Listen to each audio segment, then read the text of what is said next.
I get asked about Disney pins a lot. How did I get started? What do I collect? Why do I collect? How do you tell a fake from a real pin? And this is my Disney pin story, and maybe part of yours as well.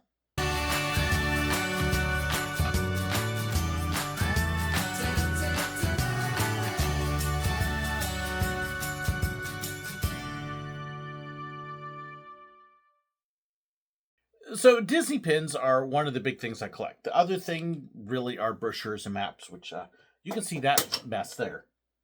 Yeah, and magnets. So I've got a lot of those.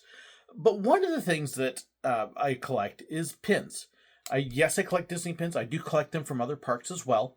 And I have most of my pins here. There are some on display and in other spots.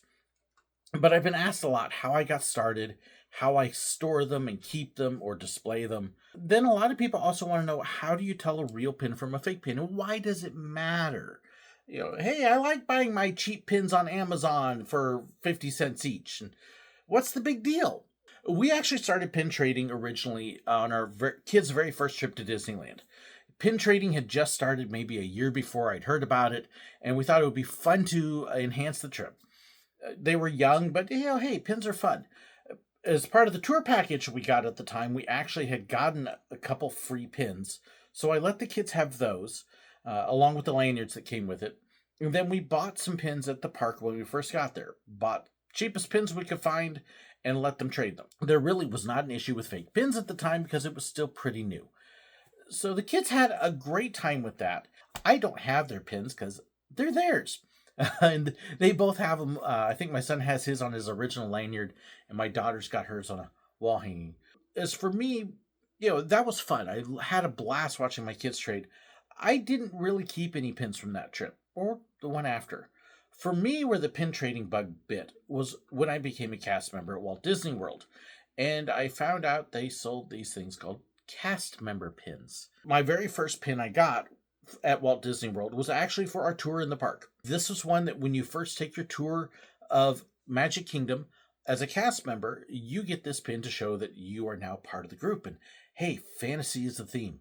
Every park has its theme, and so cast members would get these pins when they take the tours. Then I started going over to Company D, which is the cast-only store, either at the parks or just outside of them.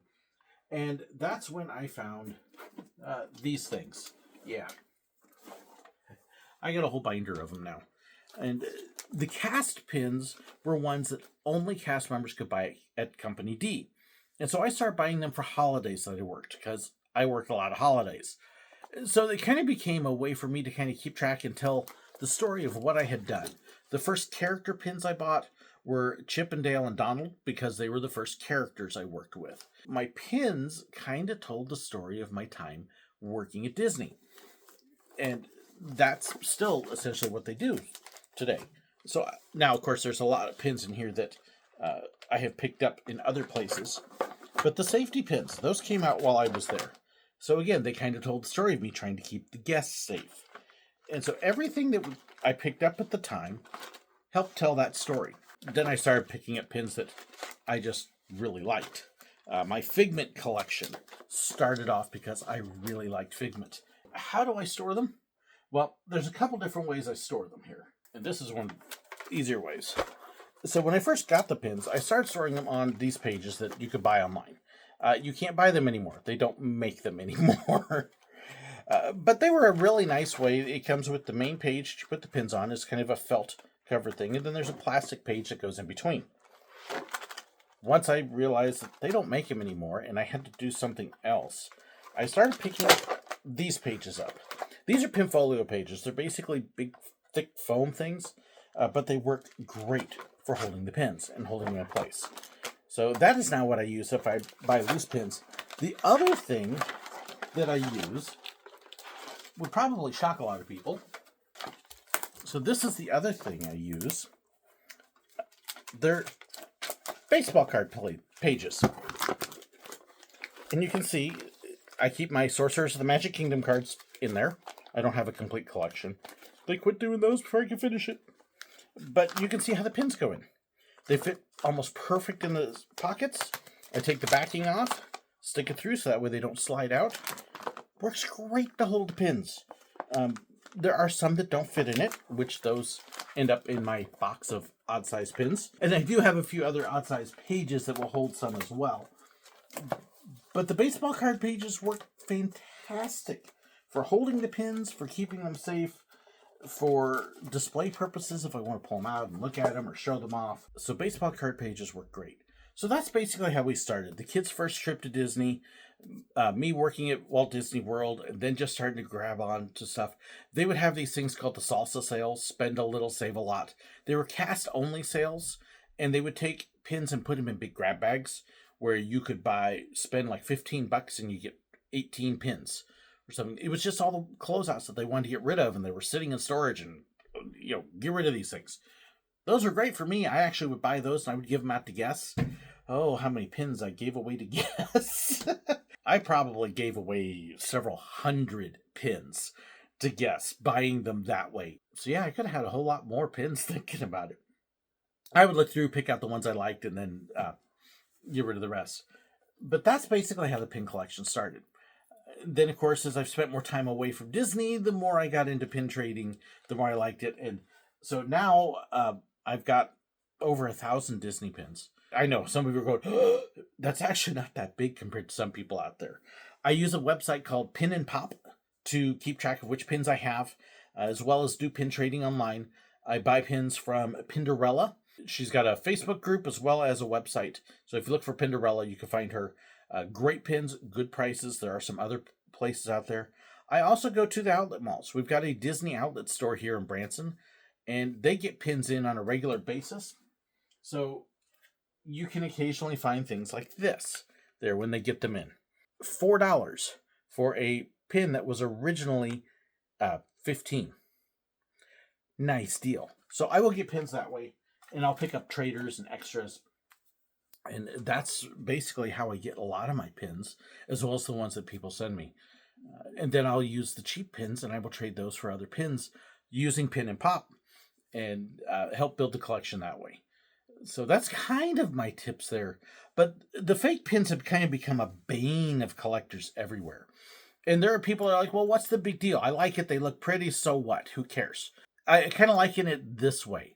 If you give your significant other an engagement ring and tell them, hey, here's this diamond ring, and then they find out it's a cubic zirconia, are they going to be real happy? Because a cubic zirconia is not a diamond. It looks very similar, but it's not the same, and it's not worth the same. The same way when you get all these cheap fakes flooding the market, it devalues the cost of a real pin, and it makes it hard to tell the difference, and yeah, they're junk a lot of times. Why is it important to have a real one? Because the fakes are lousy. So let me show you. I actually keep the fake pins I have here. You'll hear the word scrapper used a lot. Most of what's on the market is not scrappers. What a scrapper is a pin that was not up to Disney standards, and they told the company to scrap it, and the company didn't. Instead, they sold them cheap.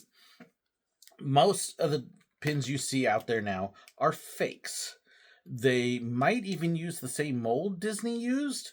More than likely, they're very similar molds, and they're made with cheaper metal, cheaper paint, cheaper materials, wrong colors a lot of times, and they just are not the same quality. So how do you tell the difference? Well, the first obvious sign is the colors. Yeah, doesn't Belle look great on that pin? Hello, fake alert, wrong coloring. Same thing with the Mickey FastPass. It's the wrong colors compared to the original. There's your first big cue. Honestly, a lot of times that's the easiest sign. The second sign is the thickness, the weight of the pin. So if you look at these two pins, you'll see how much thicker the one pin is. That's because that is a real Disney pin. The other one that's really thin is a fake. And sometimes you don't notice the difference until you're actually holding it. With Pin and Pop, they do screen the pins. They try to check them for fakes, but occasionally, rarely, one gets through. And I had one on my last trade come through, and I grabbed the pin and went, whoa, that's awfully light feeling. and proceeded to then check it compared to a real pin in the same series. And yep, it's a thinner metal. Then I went online and looked and went, oh, look, this pin is gold metal. It's actually supposed to be silver. And discovered that it was a fake. It was a very good looking fake. The rest of the colors on the pin were perfect. It looked fantastic, but the metal was thin and the metal used was wrong. Sometimes they're really good. But that pin that I was holding, because of the lesser quality materials, was not worth much of anything. Whoever bought it for 50 cents as part of a bulk lot, probably. Versus the real pin, which was worth $15 to $20. It's a big difference. And I gave away a nice pin to get a fake one.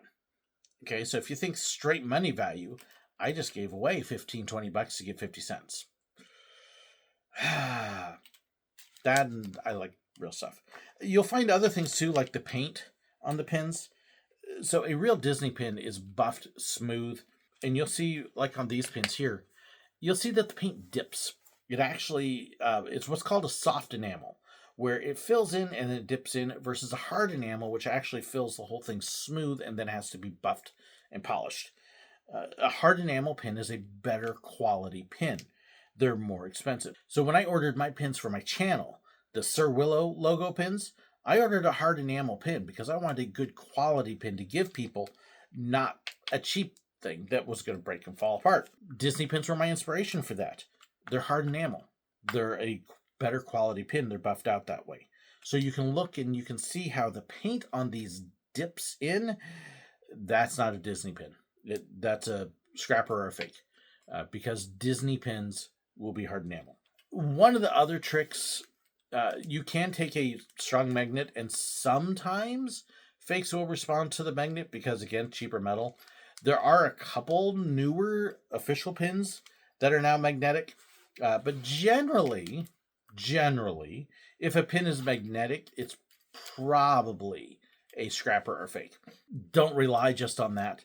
There's also another thing that people will tell you about with them, where on the back of the pins there's a waffling pattern, and this is how some people will recognize a fake. Is if you look at the waffle pattern on the back, there we go. They'll say that if it doesn't come all the way to the edges, or if it's not neat, that will be a key that it's a fake pin. Except a lot of real Disney pins, the waffling doesn't go all the way to the edge of the pin, and that's not a good way to tell at all. The other thing that they have started doing on official pins is they've started putting, for the last few years, they have this FAC number, and you'll see it on the back of a lot of pins. This pin I'm holding is a fake, and you can tell, again, because it's thinner metal. I could actually bend this pin. It's that soft of a metal. Not going to, but yeah, I can bend it pretty easily if I wanted to. It has an FAC number on the back.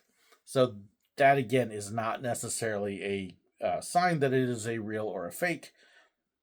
The way I figured this one out is it's light. It's super thin. It's super light. Oh, and this one was magnetic. Yeah, so it takes practice. Some of the fake pins they make now are really, really good copies. So you have to be careful where you buy them.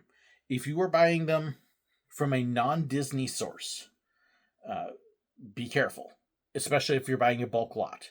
If you're buying the bulk lots on Amazon or eBay, where you get 50 pins for $30, those are all fakes.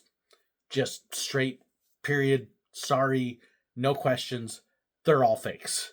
I promise you, a real pin is not going to cost you under $1. If you are buying them from certain people online, you'll see some trading groups that will sell pins. If you're paying less than $3 to $5 a pin, it's very likely not a real pin. Sometimes you can find them at flea markets, or swap meets, or estate sales. Be careful. We've got one swap meet flea market here in town that is known for selling their Disney pins, and I have gone and checked them out, and 90% of what they have up there are fakes and scrappers. They've bought the cheap bulk lots, they repackage them. Actually, sometimes they're still in the little tiny, if it's in a individual little Ziploc bag about yay big that barely fits the pin, it's a fake. Those come straight from the factory that way. And they actually take those and they stick them right up there. It's like, And then they sell them for $4 each. Fakes. Terrible. I reported them. The people that sell those pins actually blocked me on Facebook because I was like, look, folks, you're trying to tell people these are real, and they're not. It's dishonest.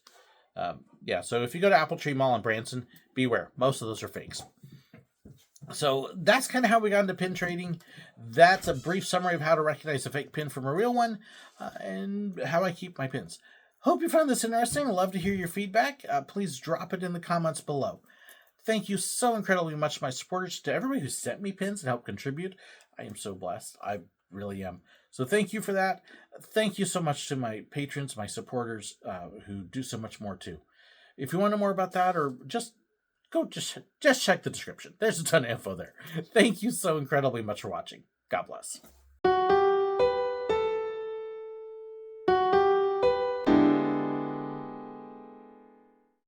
I hope you enjoyed this video. Please let me know your thoughts, your comments, your suggestions, your ideas. Be sure to share them in the comments below, or you can contact me. There's information in the description that has my email address, fan pages, information about merchandise, and so much more. So be sure to check that out. Don't forget to hit that like button, share the video, and if you haven't already, hit the button right up there to subscribe. And in fact, if you did enjoy this, I've even got another video for you right here. And also about these wonderful people here, those are my YouTube members and my patrons, the ones whose financial support makes this possible. I couldn't do it without them. If you want to know more about that and the perks that come with it, well, be sure to check the description. There's a link right down there. Thank you so incredibly much. God bless.